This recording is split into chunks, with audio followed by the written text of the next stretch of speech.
La economía circular, episodio número 2.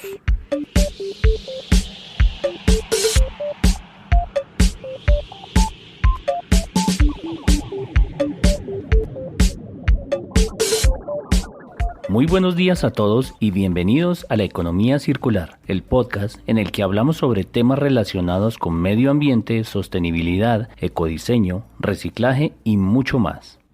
Hoy, episodio número 2 del 17 de noviembre de 2021. Este programa está dedicado a todas esas personas que separan sus residuos en casa.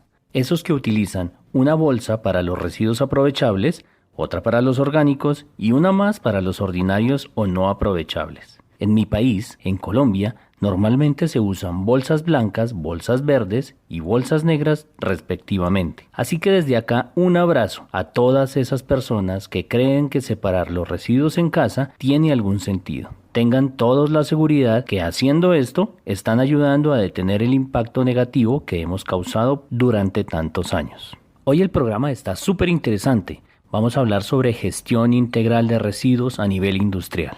Pero antes, laeconomiacircular.com, cursos online sobre economía circular y muchos más temas ambientales. Cada 15 días un nuevo curso.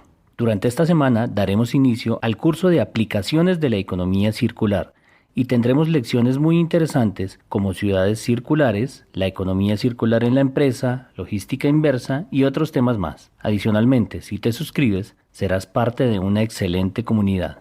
Échale un vistazo porque está de maravilla. Entrando en materia, les puedo contar que yo he sido testigo presencial de todo el proceso que ha vivido la industria en cuanto a la gestión de sus residuos, ya que por muchos años he sido parte de una gran compañía que se dedica a gestionarlos. Por tal motivo, he visto de primera mano la evolución en cuanto a la forma como las empresas se enfrentan a sus retos ambientales. Hace 2 décadas, la generación de residuos por parte de la industria, si bien no era en los volúmenes actuales, pues por obvias razones el consumo era menor, sí tenía un inconveniente grande, y es que no estaba muy controlada. Para ese entonces, cualquier residuo que se generaba se podía disponer de la manera que cada empresa deseaba. En muchos casos se hacía de una manera adecuada, pero en muchos otros no era así. En cuanto a los materiales reciclables, les podría decir que solo se reciclaban una parte de ellos. Y es claro que no existían tantos diferentes subtipos de materiales como hoy en día. Y por supuesto,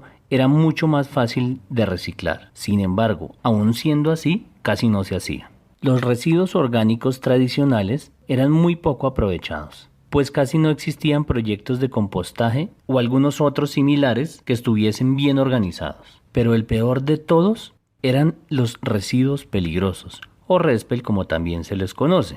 Normalmente, cuando yo llegaba a una empresa a realizar algún tipo de diagnóstico ambiental, había una pregunta obligada que le hacía al responsable del manejo de los residuos en cada compañía. Y era la siguiente: cuénteme una cosa, ¿ustedes generan residuos peligrosos? Y en ese momento llegaba una respuesta lógica para ellos. ¿Nosotros? ¿Cómo se le ocurre? Nosotros no manejamos ningún residuo peligroso. Todo esto se daba porque existía un desconocimiento absoluto sobre el tema. No había claridad sobre qué era un residuo peligroso y sobre qué no era. Por supuesto, mucho menos se sabía cómo manejarlos. En ese entonces, los departamentos de gestión ambiental no existían. Siempre eran parte de alguno más, como por ejemplo, servicios generales, calidad, compras. Inclusive llegué a ver personas que manejaban recursos humanos encargadas de manejar todos los residuos de una empresa. Créanme que todo esto es real, no es ninguna historieta inventada. Afortunadamente, con el paso de los años, todo esto fue cambiando y se hizo mucho menos traumático. Todo gracias a la evolución natural de las empresas, a las exigencias del gobierno y a los deseos del consumidor, quien finalmente tiene la última palabra, por supuesto.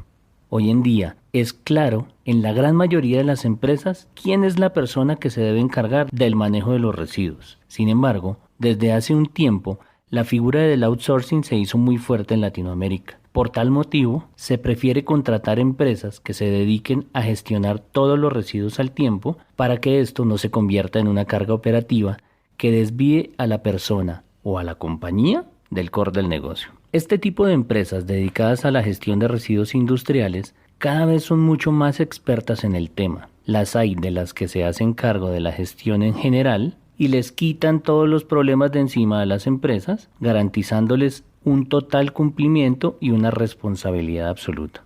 Así como también las hay un poco más especializadas, es decir, dedicadas a un tema en particular. Por ejemplo, las que se dedican a hacer estudios ambientales, las que manejan aguas residuales o las que manejan únicamente residuos peligrosos para incineración, entre muchas otras.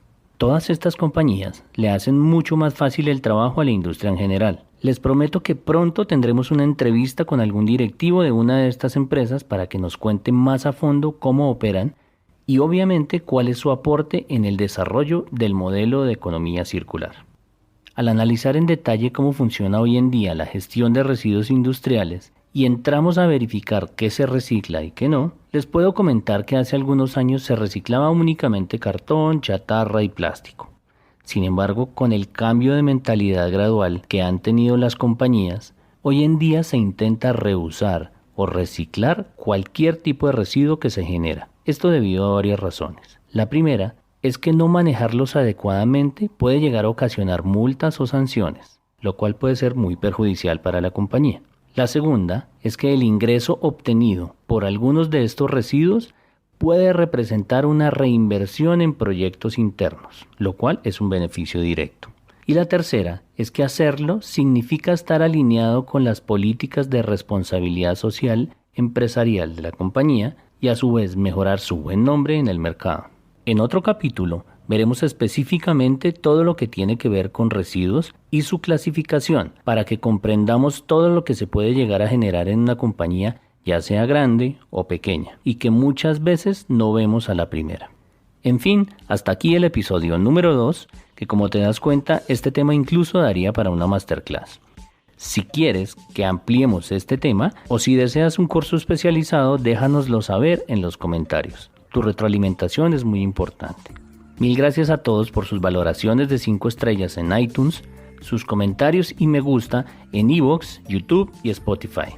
Espero que se suscriban a los cursos y de nuevo mil gracias por estar al otro lado y por aportar un granito de arena para tener un mundo más sostenible. Recuerden que la solución está en nuestras manos. Nos escuchamos dentro de 15 días con el episodio número 3 en el que hablaremos de los conceptos de la economía circular. Como siempre, a las 7 de la mañana, hora Colombia. Hasta entonces, muy buen día y feliz resto de semana.